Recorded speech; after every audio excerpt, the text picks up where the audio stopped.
Hello दोस्तों, कैसे हो आप सभी। आशा करती हूँ आप सभी स्वस्थ होंगे। मैं आप सभी का अपने चैनल हिंदी क्लासेस में बहुत बहुत स्वागत करती हूँ। तो भाई आप सभी को पता है मैंने आप सभी के लिए हिंदी साहित्य की महत्वपूर्ण क्लास चला रखी है और इस क्लास के अंतर्गत भाई हम आदिकाल करने लग रहे हैं और आदिकाल में भी आज हम करेंगे फागु काव्य, नाथ साहित्य और रासो साहित्य के जितने भी हमारे वन लाइनर क्वेश्चन बने हैं वो मैं आप सभी को करवा दूंगी इस क्लास में भी। और आप सभी को पता है जो हिंदी भाषा एवं साहित्य का वस्तुनिष्ठ इतिहास है, सरस्वती पांडे और गोविंद पांडे की बुक में से मैं ये आपको क्वेश्चन आंसर करवाने लग रही हूँ। वन लाइनर क्वेश्चन आंसर आपके लिए लेके आई हूँ भाई, ठीक है। और ये क्लास आपको सुबह 7 से 8 बजे के बीच में मिल जाती है, तो प्लीज आप इसको ज्वाइन जरूर से जरूर करें। अगर क्लास पसंद आए तो क्लास को ज्यादा से ज्यादा शेयर करें, लाइक करें और कमेंट भी आप जरूर से जरूर करें भी, ठीक है। चैनल को भी सब्सक्राइब करें और पीडीएफ आपको टेलीग्राम चैनल पर मिल जाता है तो उसको आप ज्वाइन कर सकते हैं भाई। तो क्लास स्टार्ट करते हैं। फागु काव्य एवं नाथ साहित्य। जो फागु काव्य और नाथ साहित्य इसके क्वेश्चन आंसर देखेंगे और साथ में रासो साहित्य के भी हम क्वेश्चन आंसर करेंगे इस क्लास में, ठीक है।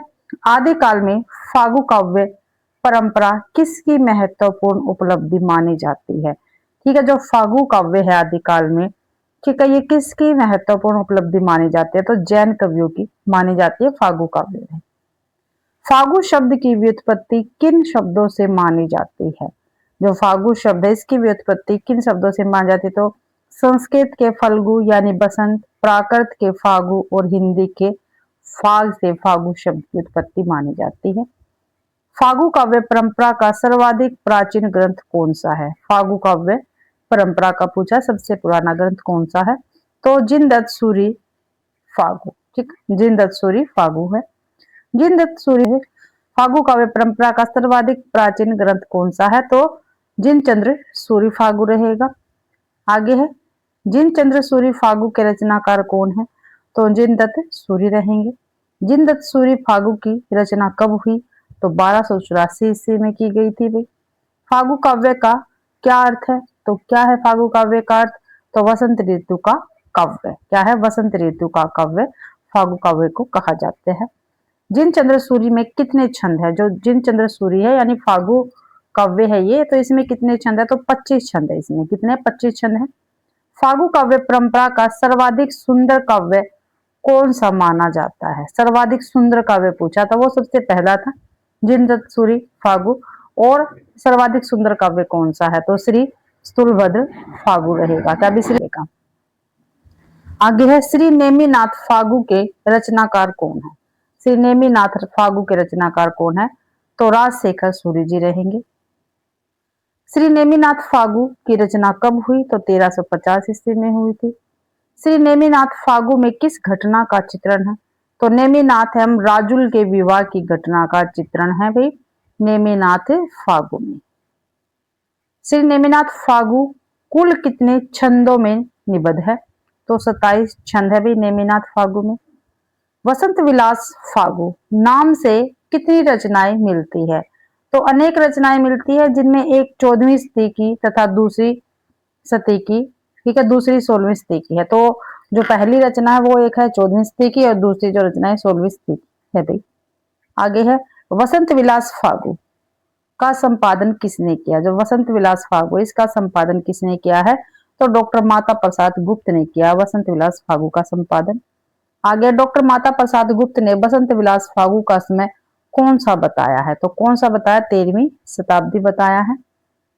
आगे वसंत विलास फागु कितने छंदों में रचित है, तो 84 छंदों में रचित है भाई वसंत विलास फागु। वसंत विलास फागु किस प्रकार का काव्य है, तो श्रृंगारिक काव्य रहेगा। आगे वसंत विलास फागु में किसका मनोहारी चित्रण किया गया है, तो वसंत और स्त्रियों पर उसके विलासपूर्ण प्रभाव का चित्रण किया गया वसंत विलास फागु में, ठीक है। ध्यान रखना वसंत और स्त्रियों पर, ठीक है, जो वसंत का विलासपूर्ण प्रभाव है, ठीक है, वो चित्रण किया गया है। आगे गोरखनाथ से यानी नाथ पंथ से क्वेश्चन आंसर है। गोरखनाथ का नाथ पंथ किस बौद्ध शाखा से निकला हुआ माना जाता है, तो बौद्धों की व्रजयान शाखा से निकला हुआ माना जाता है। आगे है गोरखनाथ ने किस लक्ष्य को लेकर हठ योग का प्रवर्तन किया। पतंजलि के उच्च लक्ष्य अमीश्वर प्राप्ति को लेकर भाई हठ योग का प्रवर्तन किया है गोरखनाथ ने। नाथपंथियों की हठ योग साधना किसकी प्रतिक्रिया के रूप में आरंभ हुई थी? तो सिद्धों की वाम मार्गी भोग प्रधान योग साधना की प्रतिक्रिया के रूप में आरंभ हुई थी नाथपंथियों की हठ योग साधना। आगे नाथ पंथ या नाथ संप्रदाय के अनेक प्रसिद्ध नाम कौन कौन से है? ठीक है, तो नाथ पंथ या नाथ संप्रदाय के तो सिद्ध मत है, सिद्ध मार्ग है, योग मार्ग, योग संप्रदाय, अवधूत मत और अवधूत संप्रदाय, ये सभी नाथ संप्रदाय के नाम है भाई। सिद्ध सिद्धांत पद्धति के अनुसार है का अर्थ क्या है? तो है का क्या अर्थ है? सूर्य है भाई। सिद्ध सिद्धांत पद्धति के अनुसार ठय का क्या अर्थ है? तो चंद्र रहेगा। पेपर में पूछे जाते हैं ये, प्लीज आप इनको ध्यान रखना। है का क्या अर्थ है? सूर्य, और ठय का चंद्र। सूर्य और चंद्र के योग को क्या कहा जाता है? तो हठ योग कहा जाता है सूर्य और चंद्र के योग को। हिंदी साहित्य में षष्ठ चक्रों वाला योग मार्ग किसने चलाया? षष्ठ चक्रों वाला योग मार्ग तो गोरखनाथ ने ही चलाया था। नाथ साहित्य के आरंभकर्ता किसे माना जाता है? तो गोरखनाथ को ही माना जाता है नाथ साहित्य का आरंभकर्ता। गोरखनाथ के गुरु का क्या नाम है? तो मछेंद्र नाथ रहेगा। मछेंद्र नाथ को किन अन्य नामों से जाना जाता है? मीननाथ और मछेंद्र नाथ के नाम से जाना जाता है। मत्स्येंद्र नाथ किस नाम से चौथे बोधिसत्व के रूप में प्रसिद्ध हुए? ठीक है, चौथे बोधिसत्व के रूप में प्रसिद्ध हुए थे भाई मछेंद्र नाथ। पूछा गया कौन सा नाम था इनका? तो भाई अवलोकितेश्वर, क्या भी अवलोकितेश्वर नाम से ये प्रसिद्ध हुए थे। आगे है, मिश्र बंधुओं ने गोरखनाथ को हिंदी का क्या माना है? जो मिश्र बंधु है इन्होंने गोरखनाथ को हिंदी का क्या माना? तो हिंदी का प्रथम गद्य लेखक माना है मिश्र बंधु जी ने गोरखनाथ को। राहुल सांस्कृत्यायन ने गोरखनाथ का समय क्या माना है? तो जो राहुल सांस्कृत्यायन जी है इन्होंने गोरखनाथ का समय 845 ईस्वी माना है। आगे डॉक्टर हजारी प्रसाद द्विवेदी ने गोरखनाथ का समय कौन सा माना है? हजारी प्रसाद द्विवेदी ने पूछा गोरखनाथ का समय कौन सा माना? तो 9वीं शताब्दी माना है भाई।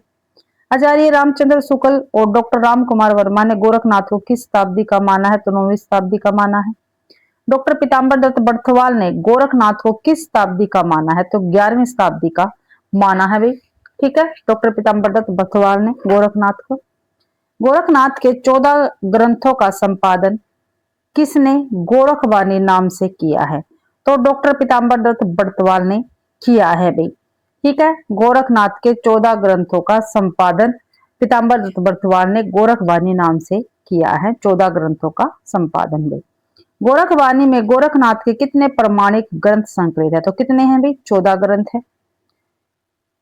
गोरखनाथ की संस्कृत भाषा में लिखी प्रमुख रचनाओं में कौन सा ग्रंथ शामिल है? संस्कृत भाषा में भाई तो सिद्ध सिद्धांत पद्धति। क्या भाई? सिद्ध सिद्धांत पद्धति।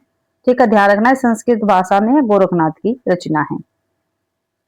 गोरखनाथ की संस्कृत रचनाओं में विवेक मार्तंड के अतिरिक्त कौन कौन से ग्रंथ बताए गए हैं?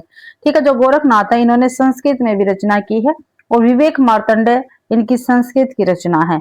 और संस्कृत की रचना कौन कौन सी है? तो शक्ति संगम तंत्र, निर्जन पुराण, विराट पुराण, गोरख शतक, योग सिद्धांत पद्धति और योग चिंतामणि आदि ये संस्कृत की रचनाएं हैं इनकी। 10वीं शताब्दी के प्रसिद्ध कश्मीरी आचार्य अभिनव गुप्त ने अपने तंत्रालोक में किसकी वंदना की है? तो किसकी वंदना की है भाई? अभिनव गुप्त ने। ठीक है, और अभिनव गुप्त कैसे है? कश्मीरी आचार्य है और इनका जो इनकी रचना है उनका क्या नाम है? तंत्रालोक। ठीक है, तो उसमें किसकी वंदना की है? तो मच्छेंद्र विशु यानी मत्स्येंद्र नाथ की वंदना की है। गोरख सिद्धांत संग्रह में कितने नाथ प्रवर्तकों के नाम मिलते हैं? तो 9 के मिलते हैं।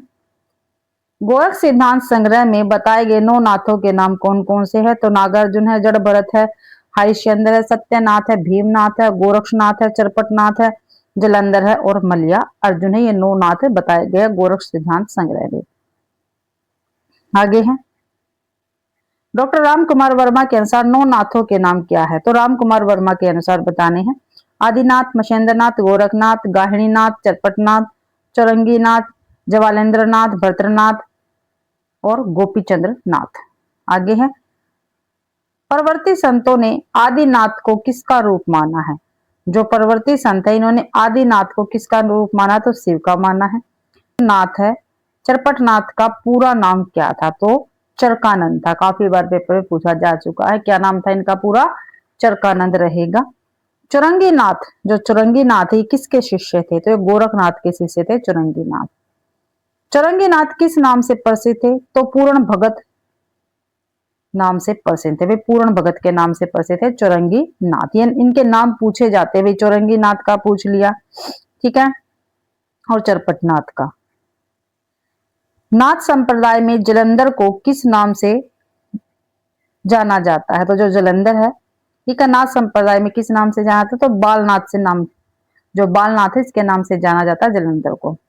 किन चार व्यक्तियों के नाम नाथ और सिद्धो दोनों में गिने जाते हैं? ठीक है, चार व्यक्ति कौन से हैं ऐसे, ठीक है, जिसके नाम नाथों में भी है और सिद्धों में भी है? तो नागार्जुन, गोरखनाथ, चरपट और जलंधर है। नाथों में रसायनी किसे माना जाता है? तो नाथों में रसायनी किसे माना जाता है? तो नागार्जुन को माना जाता है भी नाथों में रसायनी। ध्यान रखना है, काफी महत्वपूर्ण क्वेश्चन है भैया। नाथ पंथ के जोगियों को किस नाम से भी जाना जाता है? तो कनफटा नाम से भी जाना जाता है नागपंथ के जोगियों को। नाथपंथियों की भाषा क्या थी? तो सद्दूगढ़ी भाषा थी नाथपंथियों की भाषा। आगे है भी क्वेश्चन। नाथपंथियों की भाषा का ढांचा किस बोली से प्रभावित था? कुछ खड़ी बोली लिए हुए राजस्थानी था। अभी कुछ खड़ी बोली लिए हुए राजस्थानी था भाई। आगे गोरखनाथ ने अपनी रचनाओं में किन विषयों का वर्णन किया है? तो गुरु महिमा, इंद्रिय निग्रह, प्राण साधना, वैराग्य, मन साधना, कुंडलनी, जागरण, शून्य समाधि आदि का क्या है वर्णन किया है अपनी रचनाओं में गोरखनाथ ने। मशेंद्र नाथ का वास्तविक नाम क्या था? पेपर में काफी बार पूछा जा चुका है। तो विष्णु शर्मा था। क्या था? विष्णु शर्मा था वास्तविक नाम मशेंद्र नाथ का। मशेंद्र नाथ की लिखी संस्कृत रचना काल ज्ञान निर्णय काफी बार पेपर में पूछी गई है। इसके संपादक कौन थे? तो प्रबोध चंद्र बागची थे वे, ठीक है, ध्यान रखना है। प्रबोध चंद्र बागची ने काल ज्ञान निर्णय, जो मशेंद्र नाथ की संस्कृत की रचना, उसका संपादन किया था। आगे है फागु काव्य परंपरा किन कवियों की महत्वपूर्ण उपलब्धि है? तो जैन कवियों की रहेगी। फागु शब्द का संबंध किस ऋतु से है? तो वसंत ऋतु से है भाई। जिन चंद्र सूर्य फागु की रचना का समय बताना है तो 1284 ईस्वी है। फागु काव्य परंपरा में श्री स्थूलभद्र फागु का क्या स्थान है? तो इसे फागु काव्य परंपरा का सर्वाधिक सुंदर काव्य कहा जाता है, श्री स्थूलभद्र फागु को। श्री नेमिनाथ फागु में किन दो पात्रों के विवाह का वर्णन है? तो नेमिनाथ और राजुल के विवाह का वर्णन है। वसंत विलास फागु की उपलब्ध रचनाओं में किन दो शताब्दियों की रचनाएं बताई है? तो पहली 14वीं की और दूसरी 16वीं शताब्दी की गई। वसंत विलास फागु के संपादन से किस विद्वान का नाम जुड़ा है? तो डॉक्टर माता प्रसाद गुप्त का जुड़ा है। वसंत विलास फागु में वसंत के किस प्रभाव का चित्रण किया गया है? तो स्त्रियों पर वसंत के विलासपूर्ण प्रभाव का वर्णन किया गया है। आगे गोरखनाथ ने किस प्रकार की योग साधना का प्रवर्तन किया है? तो हठ योग का किया है भाई। आगे है नाथपंथियों की हठ योग साधना किस प्रकार की सिद्ध साधना के विपरीत प्रतिक्रिया थी भी? ठीक है, सिद्ध साधना के विपरीत प्रतिक्रिया थी। तो वाम मार्गी और भोग प्रधान योग साधना के विपरीत प्रक्रिया थी भी। हठ योग में है और ठय के योग का क्या महत्व है? है सूर्य और ठय चंद्र का प्रतीक है। दोनों के योग को हठ योग कहा जाता है। नाथ साहित्य के आरंभकर्ता के रूप में किसे स्वीकार किया गया है? तो गोरखनाथ को भी। गोरखनाथ के गुरु का क्या नाम है? तो मशेंद्र नाथ है। गोरखनाथ को हिंदी का प्रथम गद्य लेखक किसने माना? मिश्र बंधुओं ने माना है। आगे है गोरखनाथ के समय के संबंध में विद्वानों के मतों में क्या अंतर मिलता है? तो राहुल सांस्कृत्यायन ने 845 ईस्वी, डॉक्टर हजारी प्रसाद द्विवेदी ने 9वीं सदी, आचार्य रामचंद्र शुक्ल राम कुमार वर्मा ने 13वीं सदी भाई, और डॉक्टर पीताम्बर दत्त बर्तवाल ने 11वीं सदी इनका जन्म माना है भाई। गोरखवाणी में संकलित रचनाएं किसकी प्रमाणिक रचनाएं मानी जाती है? तो गोरखनाथ की मानी जाती है। गोरखनाथ की संस्कृत रचनाओं में गोरख शतक किस प्रकार की रचना सूची में आता है?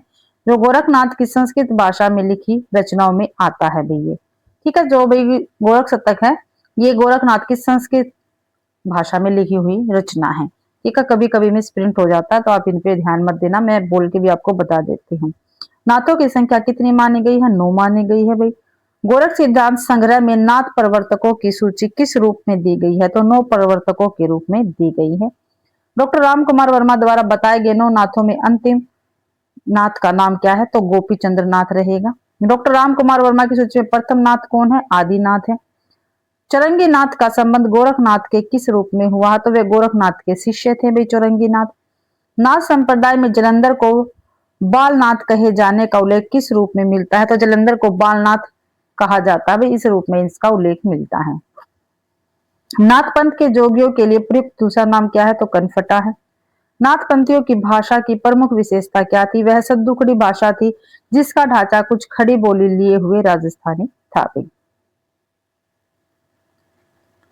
गोरखनाथ की रचनाओं में कुंडलिया जागरण के साथ किस साधना का उल्लेख मिलता है? ठीक है, जो गोरखनाथ जी हैं इनकी रचनाओं में जो कुंडलिया जागरण है इनके साथ और किस साधना का उल्लेख हमें देखने को मिला? तो गुरु महिमा, इंद्रिय निग्रह, प्राण साधना, वैराग्य, मनस साधना और शून्य समाधि आदि का वर्णन भी हमें देखने को मिला है।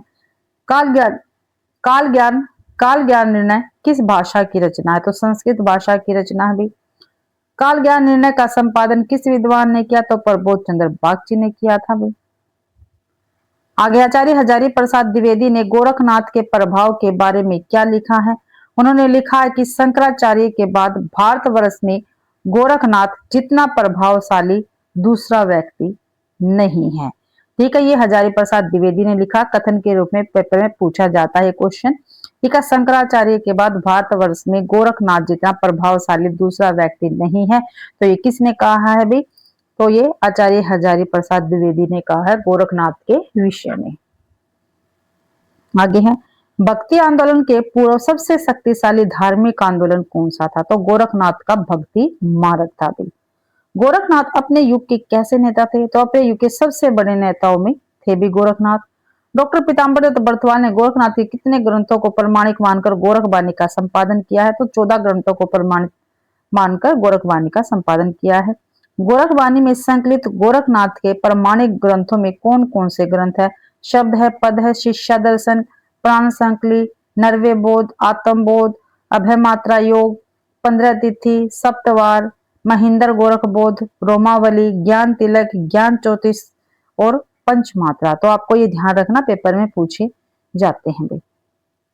गोरखनाथ की संस्कृत भाषा में लिखी प्रमुख रचनाएं कौन कौन सी है? तो सिद्ध सिद्धांत पद्धति, विवेक मार्तंड, शक्ति संगम तंत्र, निर्जन पुराण, विराट पुराण, गोरख शतक, योग सिद्धांत पद्धति और योग चिंतामणि।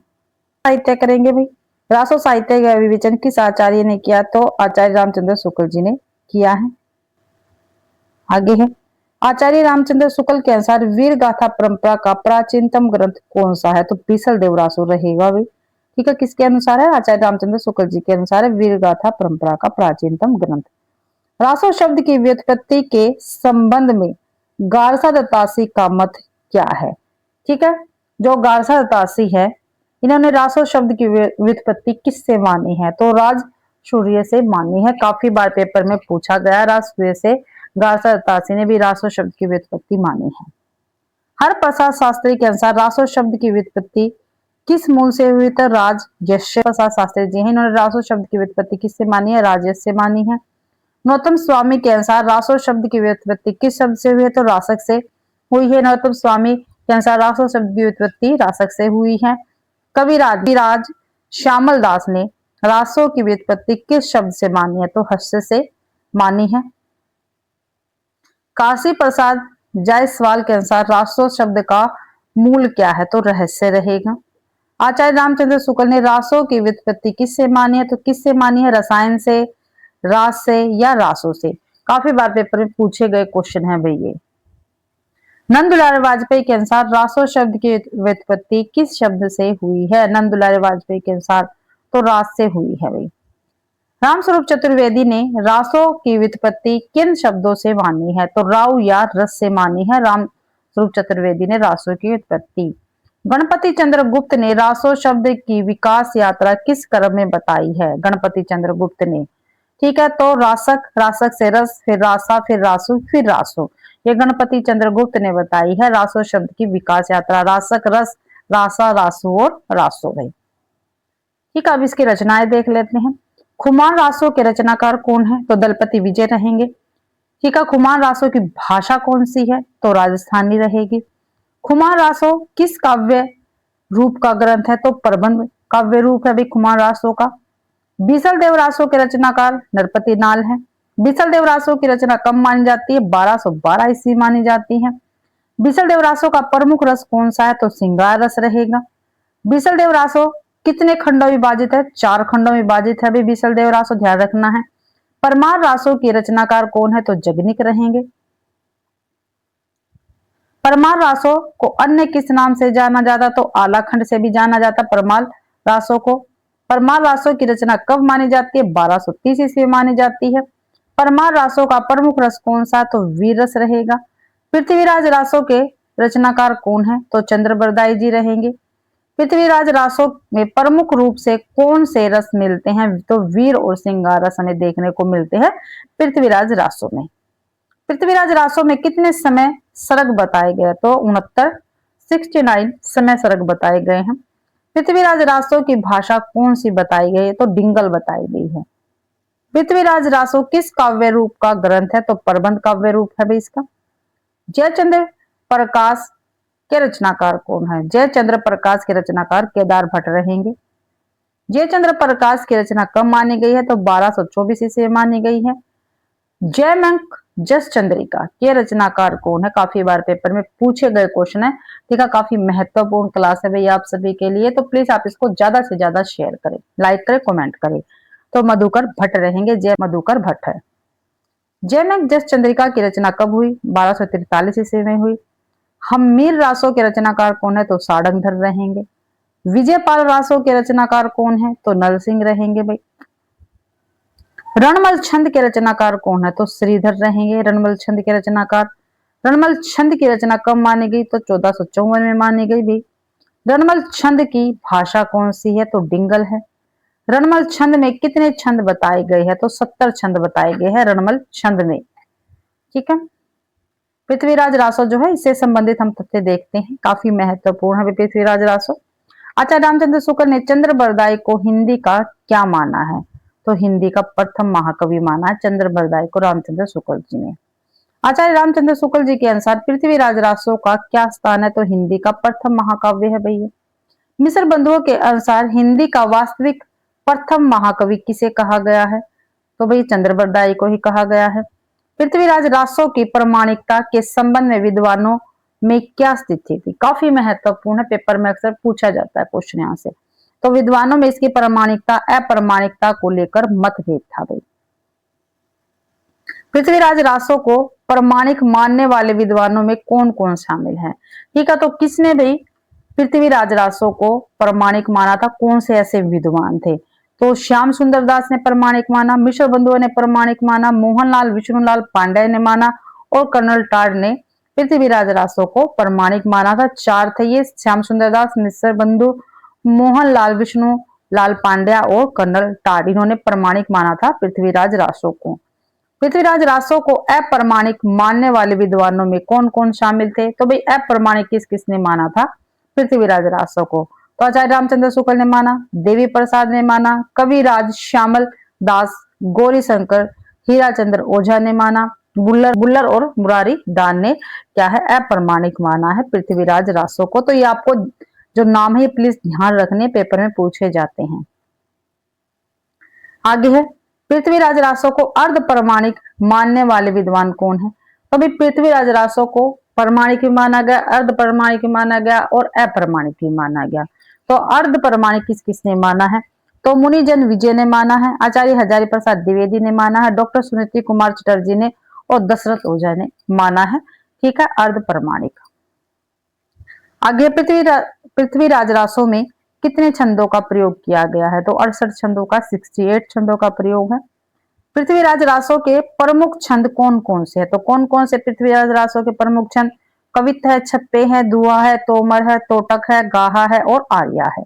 ये छंद है भाई पृथ्वीराज रासो में।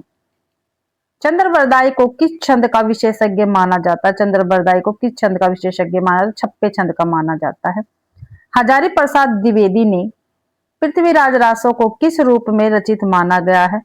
ठीक है, किस रूप में रचित माना भी हजारी प्रसाद द्विवेदी ने पृथ्वीराज रासो को? तो सुख सुखी संवाद के रूप में माना। काफी बार पेपर में पूछा गया है। पृथ्वीराज रासो को सुख सुखी संवाद के रूप में हजारी प्रसाद द्विवेदी ने रचित माना है। डॉक्टर बुल्लर ने पृथ्वीराज रासो को अप्रमाणिक कब घोषित किया? डॉक्टर बुल्लर ने भी कब घोषित किया था पृथ्वीराज रासो को अप्रमाणिक? तो सन 1875 ईस्वी में किया था। आगे है, डॉक्टर बुल्लर ने पृथ्वीराज रासो को किस ग्रंथ के आधार पर अप्रमाणिक घोषित किया है? डॉक्टर बुल्लर ने भी तो कश्मीरी कवि जानक कृत पृथ्वीराज विजय के आधार पर, कश्मीरी कवि थे जानक, ठीक है, इनकी रचना थी पृथ्वीराज विजय, ठीक है, उसके आधार पर डॉक्टर बुल्लर ने भी पृथ्वीराज रासो को अप्रमाणिक घोषित किया है। पृथ्वीराज रासो को पूर्ण किसने किया? तो चंद्रबरदाई के ही पुत्र थे जलन, उन्होंने पृथ्वीराज रासो को पूरा किया था भाई। आगे है, डॉक्टर बच्चन सिंह ने पृथ्वीराज रासो को किस प्रकार का महाकाव्य कहा है? डॉक्टर बच्चन सिंह ने पृथ्वीराज रासो को किस प्रकार का महाकाव्य कहा है? तो राजनीतिक महाकाव्य कहा है डॉक्टर बच्चन सिंह ने पृथ्वीराज रासो को। तो डॉक्टर बच्चन सिंह के अनुसार पृथ्वीराज रासो में किसकी महाकाव्यात्मक त्रासदी है? ठीक है, किसकी महाकाव्यात्मक त्रासदी है भाई पृथ्वीराज रासो में क्वेश्चन बच्चन सिंह के अनुसार? तो राजनीतिक की महाकाव्यात्मक त्रासदी है भाई, राजनीतिक की महाकाव्यात्मक त्रासदी बताई गई है। भाई, हिंदी में सर्वप्रथम 12 मासा का वर्णन किस रासो में मिलता है? तो 12 मासा है इसका वर्णन किस रासो में मिलता है? काफी महत्वपूर्ण क्वेश्चन अक्सर पेपर में हमें देखने को मिलता है ये। तो नरपति नालकृत बीसल देव रासो में 12 मासा का वर्णन हमें देखने को मिला है। आगे है, कैमास वध किस ग्रंथ का महत्वपूर्ण समय या सरग है? काफी महत्वपूर्ण है, तो पृथ्वीराज रासो का रहेगा कैमास वध। आचार्य रामचंद्र शुक्ल ने वीर काव्य परंपरा का प्रथम ग्रंथ किसे स्वीकार किया है? ठीक है, वीर काव्य परंपरा का प्रथम ग्रंथ तो बीसल देव रासो को स्वीकार किया है। परमार रासो में किन दो सरदारों की वीरता का वर्णन है? तो आला और उदल की वीरता का वर्णन है भाई। आला को जो आला खंड है इसको पहली बार किसने प्रकाशित करवाया था? तो फर्रुखाबाद के तत्कालीन जिलाधीश चार्ल्स इलियट ने क्या था प्रकाशित करवाया था। आला खंड पहली बार कब प्रकाशित हुआ? तो 1865 ईस्वी में हुआ था। आगे है भी क्वेश्चन, आला खंड बरसात ऋतु में उत्तर प्रदेश के किन क्षेत्रों में गाया जाता है? तो बेसवाड़, पूर्वांचल और बुंदेलखंड क्षेत्र में गाया जाता है। ऐसे क्वेश्चन में पूछा जाता है आला खंड कौन सी ऋतु में गाया जाता है? तो बरसात ऋतु में गाया जाता है। आगे क्वेश्चन है, दलपति विजय कृत खुमान रासो, खुमान रासो किसकी रचना? दलपति विजय की है। तो इसका रचना काल क्या है? तो नौवीं रहेगा। खुमान रासो का प्रमुख रस क्या रहेगा? वीर रस रहेगा भी। खुमान रासो का काव्य रूप क्या है? तो प्रबंध है। बीसल देव रासो का काव्य रूप क्या है? तो वीर गीत रहेगा। परमार रासो का काव्य रूप क्या है? तो ये भी वीर गीत है। पृथ्वीराज रासो का काव्य रूप क्या है? तो प्रबंध काव्य है ये। जयचंद्र प्रकाश के प्रमुख रस का उल्लेख तालिका में किस रूप में दिया गया है? तो वीर रस में दिया गया है। ठीक है, तो जो ये है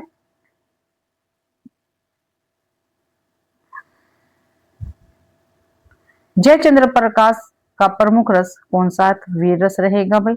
चंद्र प्रकाश का काव्य रूप क्या है? तो प्रबंध काव्य है ये। जयमन जस चंद्रिका का काव्य रूप क्या है? तो ये भी प्रबंध काव्य है। विजयपाल रासो का प्रमुख रस क्या है? वीर रस रहेगा। विजयपाल रासो में कितने छंद बताए गए हैं? तो 42 छंद बताए गए हैं। विजयपाल रासो का काव्य रूप क्या है? तो वीर गीत रहेगा। रणमल छंद का काव्य रूप क्या है? तो वीर गीत है भाई। रासो में कितने खंड है? 4 खंड है। आगे क्वेश्चन है, दशरथ शर्मा ने रासो शब्द की व्युत्पत्ति किस शब्द से मानी है? तो रासक से मानी है। भाषा प्रसाद गुप्त ने रासो शब्द की व्युत्पत्ति किससे मानी है? भाषा प्रसाद गुप्त ने रासो शब्द की व्युत्पत्ति किससे मानी? तो रासक शब्द से मानी है। तो भाई इसी के साथ ही आज की अपनी क्लास कंप्लीट होती है। आशा करती हूँ भाई आप सभी को क्लास पसंद आई होगी। अगर आप सभी को क्लास पसंद आती है तो प्लीज क्लास को ज्यादा से ज्यादा शेयर करें, लाइक करें और कमेंट करना बिल्कुल भी ना भूले भी, और चैनल को भी सब्सक्राइब जरूर करें। ठीक है, पीडीएफ आपको टेलीग्राम चैनल पर मिल जाता है तो उसको आप ज्वाइन कर सकते हैं। ठीक है, आप सभी का क्लास देखने के लिए बहुत